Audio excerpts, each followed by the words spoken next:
तो ये बहुत एक दुखद घटना है कि किसी घर में जब नौजवान मौत होती है तो उसका दुख वो महिला परिवार ही जान सकते हैं। और ये जो सुसाइड का मामला सामने आया है बड़ा दुखद है। कल भी मैं एक परिवार से मिला था झुंझुनू में, जिन्होंने पेपर लीक होने के कारण उस बच्चे ने अपनी जान ले ली थी। और यहाँ पर भी आज इस बहन से मिला हूँ जिसके नौजवान लड़के ने अपनी जान ली है। उनका दुख तो कम नहीं हो सकता, लेकिन ये बात सच है कि अगर कहीं जांच करने के बाद तथ्यों के आधार पर किसी को दोषी पाया जाता है तो सख्त कार्रवाई करनी चाहिए। इस नौजवान मौत से बड़ा दुख किसी घर में नहीं होता है।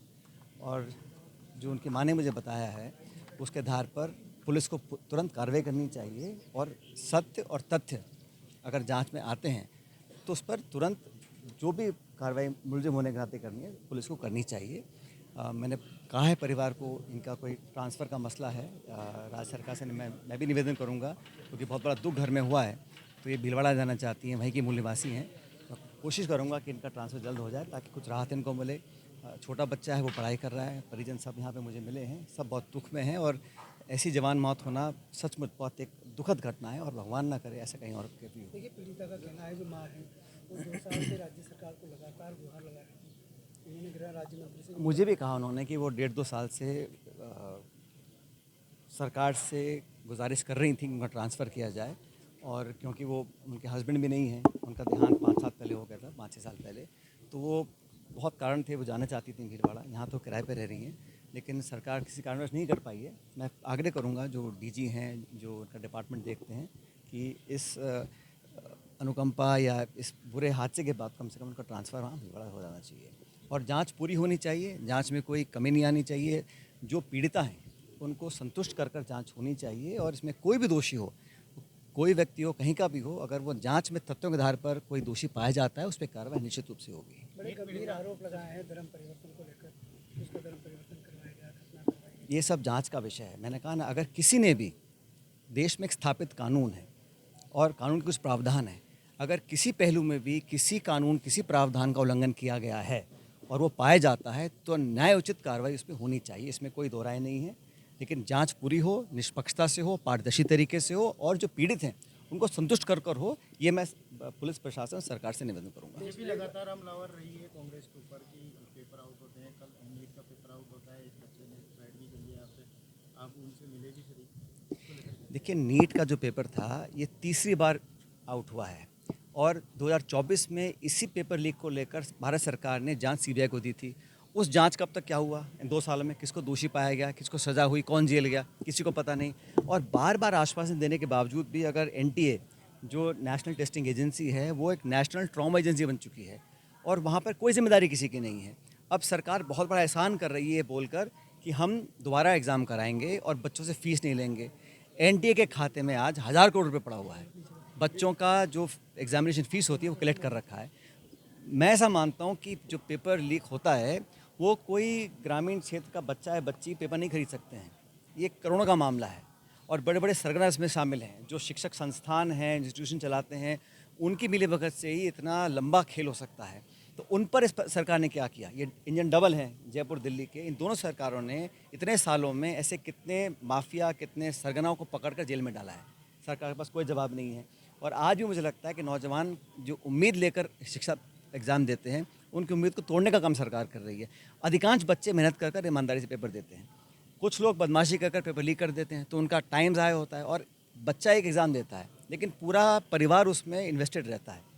अभी जिस परिवार से कल मिला था वो दलित परिवार का लड़का आदमी है, उसके पास मजदूरी वो करता है, अपनी ज़मीन बेची उसने, 11 लाख रुपए का कर्ज लिया, 3 बेटियों को पढ़ा रहा है और चौथा बेटा उसका आज इस दुख के कारण अपनी जान उसने ले लिए। तो इनका दुख समझना पड़ेगा। जो लोग सत्ता में बैठे हैं, शासन चलाना, ऑर्डर कर देना, जांच मांग लेना, मुआवजा दे देना, इनसे पार नहीं पड़ेगी। लोगों के जज्बात समझने पड़ेंगे। देश में पूरा नौजवान आक्रोशित है क्योंकि बार बार वही घटनाक्रम रिपीट हो रहा है और सरकार के पास कोई जवाब नहीं है। आज चौथी बार दाम बढ़े भाई, पेट्रोल डीजल के दाम। जब ये युद्ध हुआ ईरान अमेरिका का, कई महीने हो गए, पूरे चुनाव सरकार ने कुछ नहीं कहा, इत्मीनान से प्रचार करते रहे। जब चुनाव संपन्न हो गए, अब लगातार ये महंगाई का बोझ जनता पे डाल रहे हैं। अगर पहले से सचेत रहते, कुछ और प्रावधान करते, वैकल्पिक व्यवस्था कुछ करते तो उतना भार नहीं पड़ता। अब लगातार चौथी बार और अंत नहीं हुआ है, मुझे लगता है दोबारा और बढ़ेगा। पेट्रोल डीजल के दाम बढ़ने से पूरे सामग्री की महंगी हो जाती है, खाने पाने से लेकर सब चीज़ महंगी होती है। ऊपर पहले बेरोजगारी है, पेपर लीक होकर लोगों की उम्मीद तोड़ रहे हो, और फिर आप गरीबों की जेब पर डाका और डाल रहे हो। तो ये सरकार जो है, राज्य सरकार चुनाव नहीं करा रही, ना छात्र संघ के कराए, ना पंचायत के कराए, ना नगर पालिका करा रहे हैं। अब कोर्ट ने लताड़ा है, 21 जुलाई से पहले चुनाव कराने का उन्होंने आदेश दिया है। लेकिन मुझे लगता है कि सरकार फिर को बहाना डालेगी। पहले कहा था गर्मी ज़्यादा है, ये बहाना, दूसरा बहाना, रिपोर्ट नहीं आई। सरकार ने कहा कोई मतलब नहीं है, चुनाव करो 31 जुलाई से पहले।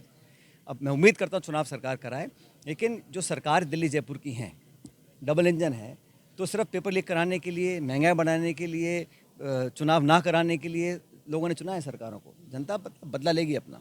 बयान को लेकर क्या को लेकर जो अब इतने दिन बयान है कि सचिन पायलट ने चुप्पी साध रखी है। सांसद सुखबीर सिंह जोधापुरिया का बयान, हम समाज की बात करते हैं, देश की बात करते हैं, लेकिन सचिन पायलट मैं हमेशा देश, न्याय, सत्य, संविधान की बात करता हूँ, और हर जगह सत्य और सच्चाई की पालना होनी चाहिए। हर मामले में राजनीति करना मैं समझता हूँ एक अच्छी बात नहीं है। जिस घर में जो हुआ है वो पीड़ा वही परिवार जानता है। इसलिए बेहतर ये है कि हम न्याय पर ध्यान दें, इंसाफ पर ध्यान दें, और अगर कोई गलती किसी ने करी है उसको उचित दंड मिले, इस पर ध्यान रखना चाहिए।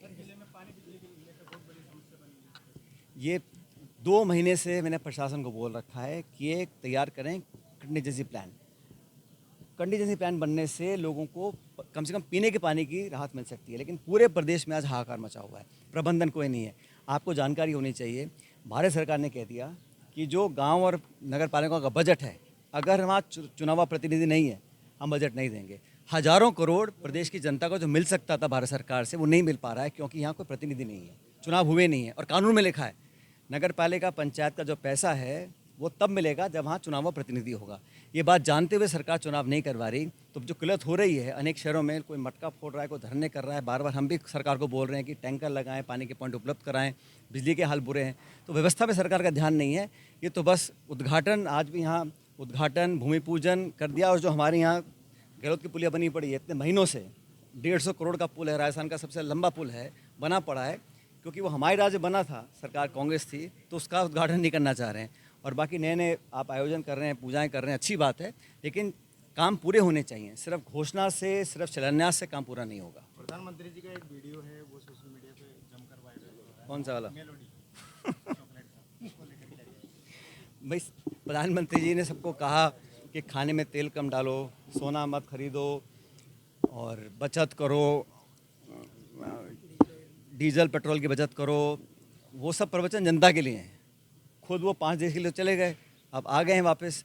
तो जो प्रवचन हैं, जो लोगों को कौशन किया जा रहा है, जो सुझाव दिए जा रहे हैं, वो जनता पे लागू हैं। बाकी सरकार, प्रधानमंत्री अपने काम में मस्त हैं, उन्हें कोई परवाह नहीं है। चुनाव 2.5 साल के बाद हैं, तभी देख जाएगा।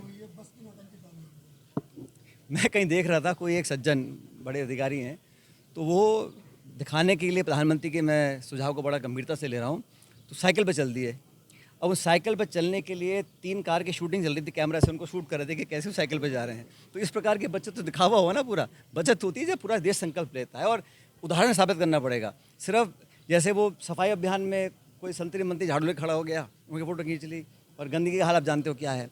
तो स्वच्छ भारत अभियान, सारे इनके ढकोसले जो हैं, पोल खुल रहे हैं धीरे धीरे। और राहुल जी ठीक कह रहे हैं कि ये सरकार लंबी चलने वाले नहीं है। जनता में आक्रोश है, और खासकर युवाओं में। देखो, मैं अंत में कहना चाहता हूँ, हर देश की ताकत युवा होता है, और युवा जो है वो जाति धर्म से ऊपर उठकर काम करना चाहता है। उसको अवसर चाहिए, उसको मौका चाहिए, उसकी जो शख्सियत है, उसका जो जज्बा है, उसको एक प्लेटफॉर्म चाहिए, उसको मौका चाहिए। लगातार जो हताश हो रहा है नौजवान, उससे बहुत बड़ी एक असंतोष समाज में पैदा हो रहा है, जो देश के लिए ठीक नहीं है। सरकार को, भाजपा को समझना पड़ेगा कि सिर्फ धर्म, मंदिर, मस्जिद की बात कर बहुत दिन तक लोग बहक नहीं सकते। धरातल पर आपको रोज़गार देना पड़ेगा, जनता के दुख दर्द सुनने पड़ेंगे, और न्यायपूर्वक संविधान के तहत आपको काम करना पड़ेगा, तभी जनता आपके साथ रहेगी। कांग्रेस पार्टी दुनिया